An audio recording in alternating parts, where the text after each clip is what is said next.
La inteligencia emocional. En 1995, Daniel Goleman acuñó el término de inteligencia emocional. Este es un tipo de inteligencia que abrió la puerta a muchos estudios, la cual se define como la capacidad de reconocer nuestros propios sentimientos y de los demás, de motivarlos y de saber manejar adecuadamente las relaciones.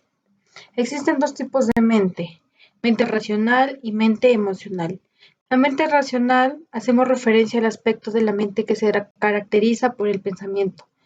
La mente emocional nos referimos a ese aspecto mental vinculado al sentir, por ejemplo, nuestras propias experiencias.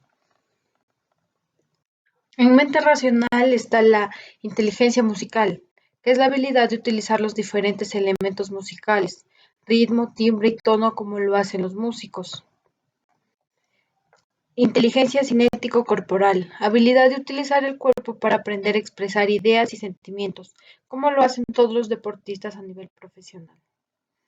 Inteligencia lógico-matemático: es la habilidad para la relación causa o efecto para la resolución de problemas matemáticos, como lo hacen los científicos o un jugador de ajedrez. Inteligencia lingüística: habilidad para utilizar con un dominio avanzado el lenguaje oral o escrito, como los comunicadores sociales que tienen esta capacidad. Inteligencia espacial: habilidad de percibir el mundo y poder crear imágenes mentales diferentes, como lo hacen todos los arquitectos. En mente emocional está la inteligencia interpersonal, que es la habilidad de comprenderse a sí mismo, como lo hacen los psicólogos y los filósofos. También está la inteligencia interpersonal, que es la habilidad de interactuar, comprender a las personas, a sus relaciones, como lo hacen los psicólogos y los sociólogos. Las cualidades de la inteligencia emocional. Según Daniel Goleman, se necesitan desarrollar 5 cualidades que nos permiten conocer y controlar nuestras emociones propias y ajenas con el fin de obtener determinados fines. El primero es el autoconocimiento. Ser consciente de uno mismo, conocerse, conocer la propia existencia, ante todo el propio sentimiento de la vida. Esta es la capacidad de reconocer un sentimiento en el mismo momento en el que ocurre. 2. Autocontrol. Es la conciencia de uno mismo, que es una habilidad básica que nos permite controlar nuestros sentimientos y adecuarlos al momento. Esta es la capacidad que tranquiliza a uno mismo de la ansiedad, la tristeza, de la irritabilidad y las consecuencias que acarrea su ausencia. 3. Automotivación. Significa ser aplicado, tenaz, saber permanecer en la tarea, no desanimarse cuando algo no sale bien, no dejar de desalentar y saber controlar las emociones. Esta es la capacidad de ordenar nuestras emociones al servicio de un objetivo esencial. 4. La empatía. Esta es la habilidad que le permite a los individuos concebir carencias, emociones o dificultades de los demás, colocándose en su lugar para corresponder adecuadamente a sus reacciones emocionales. Esta es la habilidad de conocer y entender lo que siente la otra persona.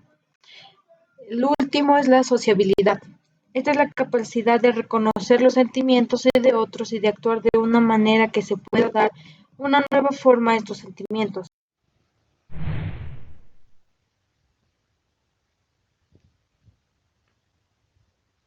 La motivación es un constructo teórico hipotético que designa un proceso complejo que causa la conducta.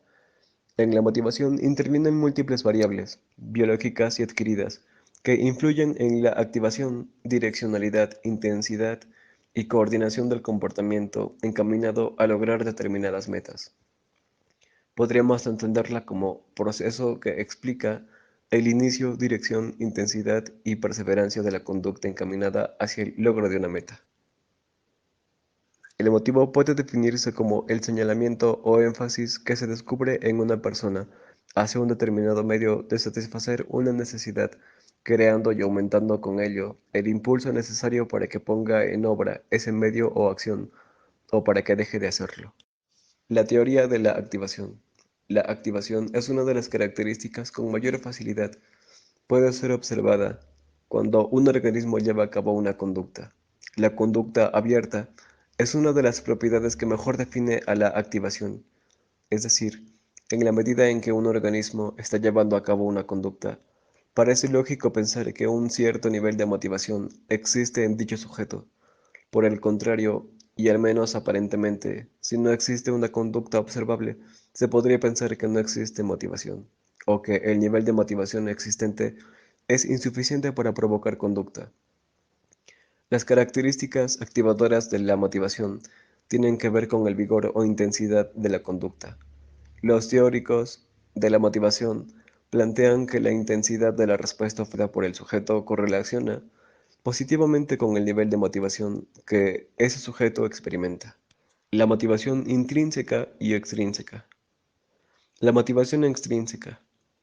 La motivación extrínseca hace referencia al tipo de motivación, el cual los motivos que conducen a una persona a hacer determinado trabajo o actividad está situado fuera de la misma, o lo que es lo mismo, está sujeto a elementos externos. Motivación intrínseca. La motivación intrínseca, según Deci, es una necesidad subyacente en la persona de competencia social y autodeterminación. Pirámide de Maslow. En 1993, Abraham Maslow pudo resolver cómo explicar las motivaciones humanas después de haber estudiado una serie de personajes ejemplares. Maslow desarrolló una teoría en donde los seres humanos son motivados por una serie de necesidades fundamentales. Esta teoría fue nombrada como pirámide de jerarquía de necesidades humanas de Maslow. En la base se encuentran las necesidades fisiológicas. Estas son las necesidades del cuerpo, como comer, respirar y dormir. Ya una vez que las necesidades fundamentales no nos motiven y han sido saciadas, nos podemos escalar a los siguientes que necesitamos. En nuestra necesidad de seguridad, donde buscamos generar recursos, obtener refugio, reserva de alimentos y dinero. Ya una vez que hemos establecido nuestra seguridad, podemos movernos a nuestra siguiente base de necesidad. Aquí es donde buscamos amor y sentido de pertenencia. Aquí buscamos amistad, un círculo social, intimidad y familia. Ya sean en grupos o individual, es importante para nosotros aceptar a los demás y ser aceptados. Después tenemos la estima, en donde buscamos ser respetados por nosotros mismos y por los demás. Definimos nuestra personalidad a través de hobbies o en nuestra profesión de ser aceptados y valorados por otros. Ya que todo lo anterior ha sido saciado, buscamos una autoactualización y esta es la fase de iluminación, una expresión, una creatividad, una falta de prejuicios o conflicto moral. La autosatisfacción es alcanzar el máximo potencial, a pesar de que el mismo Maslow mencionó en una de las jerarquías, estaban interrelacionadas entre sí. En vez de estar separadas, la pirámide de Maslow provee una visión a nuestras propias necesidades y a la de las personas a nuestro alrededor.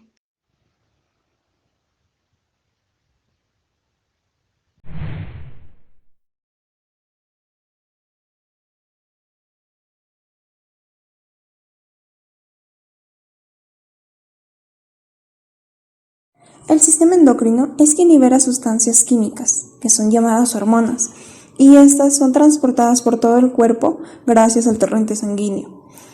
Tenemos hormonas que pueden llevar mensajes, como los neurotransmisores, y la norepinefrina puede actuar como una hormona y como un neurotransmisor. También está la hormona del estrés, que afecta al cerebro y a la amígdala cerebral. Activa la reacción de lucha y huida, también aumenta la frecuencia cardíaca e incrementa el fluido sanguíneo y hacia el músculo esquelético. Una diferencia importante dentro del sistema nervioso y el sistema endocrino es la velocidad.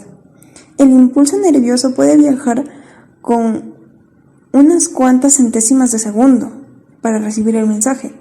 En cambio, por el sistema endocrino, por el torrente sanguíneo, tarda mucho más, incluso minutos. Genes y conducta. La genética es el estudio de los seres vivos, de cómo transmitimos rasgos de una generación hacia la siguiente. La genética conductual es la que desea identificar qué genes contribuyen a la inteligencia, temperamento, los talentos y otras características, como por ejemplo a los trastornos psicológicos, los neurológicos y la posición genética.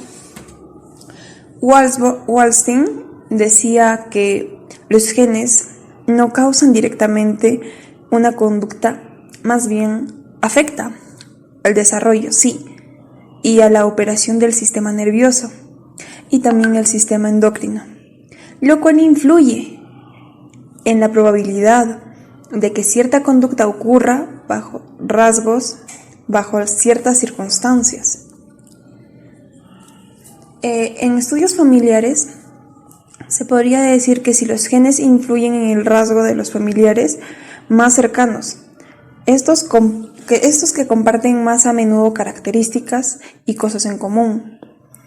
Quiere decir que los parientes que son más cercanos comparten rasgos más en común que los otros parientes que son un tanto lejanos. Por ejemplo, los hermanos, los primos, entre padres e hijos, son rasgos muy parecidos. Mas no siempre los rasgos que tiene el padre los adquiere el hijo. También eso depende del ambiente en el que éste se desarrolle.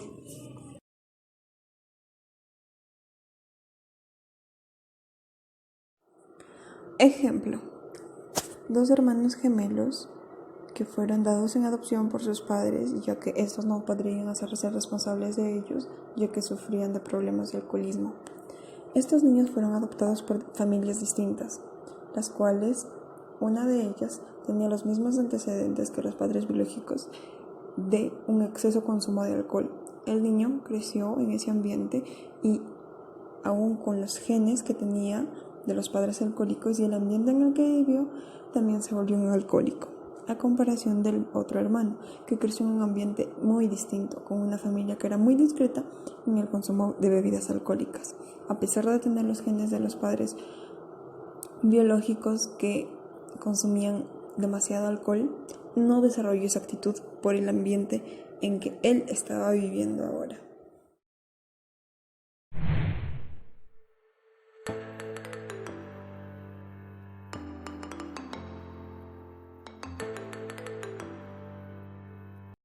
Los recuerdos sensoriales son la vista, sonidos. Otros recuerdos sensoriales, el olvido, se da por lo general en un segundo. Registros sensoriales. Después de captados los estímulos por los sentidos, esta información sin procesar influye a los registros de espera y permanece por un tiempo breve. Por ejemplo, mirar, escuchar, oler, degustar, sentir. Mirar. Se llama visión a la capacidad de interpretar el entorno gracias a los rayos de luz que alcanza el ojo. La vista es el más utilizado en los 5 sentidos y es uno de los principales. El sistema auditivo es el responsable de convertir los estímulos sonoros en información asimilable por las áreas del cerebro especializadas en el procesamiento del habla. Por ejemplo, sistema auditivo, periférico, oler. El olfato, junto con el sentido del gusto, informa de la disponibilidad de alimentos y ayuda a evitar los que están deteriorados y por tanto son inapropiados para su consumo. Degustar. El gusto o la percepción gustativa es uno de nuestros sentidos básicos. Nos advierte desde la niñez lo que es comestible, por ejemplo, lo que es dulce, salado, amargo, ácido, umami. Sentir. El sentido del tacto percibe la temperatura, la precisión y el dolor de nuestro cuerpo. Nos permite relacionarnos con nuestro entorno con mayor precisión. Memoria a corto plazo. La memoria a corto plazo se puede definir como el mecanismo de memoria que nos permite retener una cantidad limitada de información durante un periodo corto de tiempo. razonamiento y la toma de decisiones, ejecutivo central, almacén visual, almacén verbal, memoria episódica.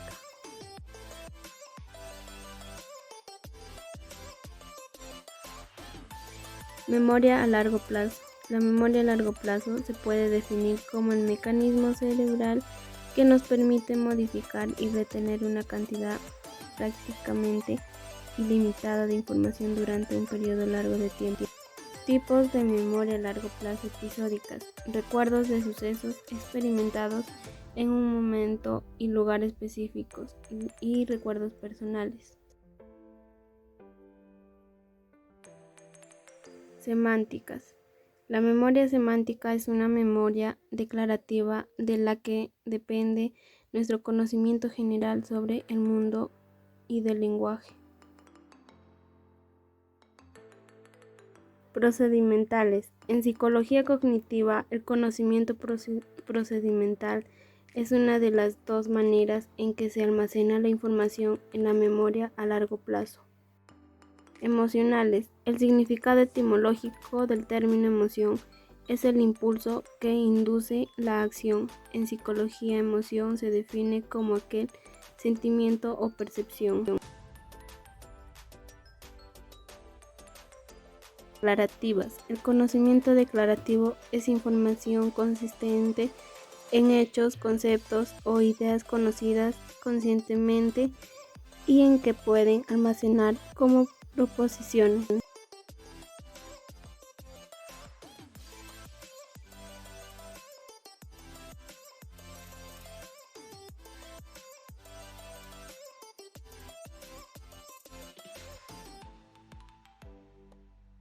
Para concluir con mi presentación, les dejo una frase sobre memoria y olvido de Carl Rogers.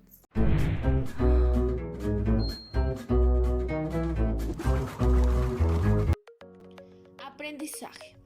El aprendizaje es el proceso a través del cual se modifican y adquieren habilidades, destrezas, conocimientos, conductas y valores. Esto es el resultado del estudio, la experiencia, la instrucción, el razonamiento y la observación. Condicionamiento. El condicionamiento es un procedimiento que consiste en establecer ciertas condiciones de control de estímulos. En sentido amplio, significa la asociación de patrones bastante específicos de comportamiento, en presencia de estímulos bien definidos. Condicionamiento clásico. En el condicionamiento clásico, un estímulo neutro que señala otro estímulo no condicionado empieza a producir una respuesta que se anticipa y se prepara para el estímulo no condicionado. Pensemos en el clásico experimento de Pavlov, donde un perro emitía la respuesta de salivación cuando oía sonar una campana. ¿Por qué? Pavlov observó que los perros salivan de forma natural cuando se les da comida, y a su vez observó que si antes de dar al perro su comida se tocaba una campana y acto seguido se le daba la comida, el perro acababa anticipando su respuesta, salivar al oír la campana. Ejemplos de condicionamiento clásico. El timbre del receso. En los colegios se anuncia la llegada del receso y a fuerza de repetirse, los alumnos asocian a las sensaciones de libertad y reposo que experimentan en el recreo. La correa de castigo estará asociada con el dolor que produce por el perro, así que reaccionará ante su presencia defensivamente, huyendo o atacándola. Condicionamiento operante. Tipo de aprendizaje asociativo según el cual el sujeto asocia comportamientos con sus consecuencias. Este tipo de aprendizaje aumenta si viene seguido por un refuerzo o disminuye si le sigue un castigo. Recordemos la caja de esquina. Se trataba de una caja aislada a prueba de ruidos, con una palanca que al ser pulsada por un animal liberaba comida o agua. Cada vez que el animal pulsaba la palanca también se activaba un dispositivo que registraba dicha conducta, pulsar la palanca. Ejemplos de condicionamiento operante. A los trabajadores en ventas se les estimula a vender mediante un sistema de recompensas y bonos. La perspectiva de recibir el bono es suficiente para estimular el esfuerzo del vendedor, tanto como la falta del mismo desestimula una conducta menos comprometida. Las ofertas en productos. buscan reforzar positivamente el consumo, haciendo que compremos más cantidad. Creatividad. La creatividad es la capacidad o habilidad del ser humano para inventar o crear cosas, que pueden ser objetos físicos, ideas, representaciones o simplemente fantasías. Se trata de la posibilidad de generar lo nuevo, nuevos conceptos, nuevas ideas o nuevas asociaciones entre ellos, lo cual conduce habitualmente a nuevas soluciones a los problemas. Proceso creativo. Wallace, en 1946, definió 4 fases del pensamiento creativo: la preparación o delimitación del problema. En esta fase, la persona siente una necesidad o comprueba una deficiencia y comienza a darle vueltas al problema. La incubación es la etapa en la que el creador se aleja del problema y de forma inconsciente va rumiando las ideas hasta que poco a poco éstas se ordenan y en la mente se generan las soluciones inconscientes al problema. La iluminación es el momento en el que la solución aflora a la conciencia en forma de intuición, insight. La verificación, en la que se evalúan y comprueban las soluciones. Las personas creativas suelen alcanzar un nivel de inteligencia alto o medio. Son originales e imaginativos. Poseen sentido del humor. Se relacionan bien con los demás. Huyen del conformismo y la apatía. Evitan la rutina. No temen asumir riesgos. Perseveran ante los obstáculos. Están abiertos a las nuevas experiencias, entre otros. Habilidades del creativo. Tienen una fluidez verbal, tienen la habilidad de pensar de manera lógica, tienen la flexibilidad del pensamiento, tienen la independencia de juicio. Ejemplos de creatividad: la innovación científica y tecnológica. Hoy en día vemos que la ciencia y la tecnología han dado un giro grande, pues ha avanzado rápidamente, de manera que cada día vemos inventos nuevos que pueden salvar al planeta. Las obras de arte: pintura, escultura, literatura y música, y todas las expresiones artísticas en general, nacen de la capacidad creativa pura. Hoy en día vemos nuevas composiciones, pinturas, libros que tienen gran éxito. La publicidad. Una buena evidencia de creatividad es la publicidad. En la publicidad vemos la capacidad de invención de cada ser, pues en la publicidad puedes demostrar tu creatividad y tu imaginación y cuán lejos puedes lograr. La publicidad tiene el fin de captar o persuadir al público. Conclusiones. El aprendizaje es una forma de modificar la conducta, ya que se trata de aprender lo nuevo. Y la creatividad es la capacidad para ver y crear lo que nadie antes jamás había visto.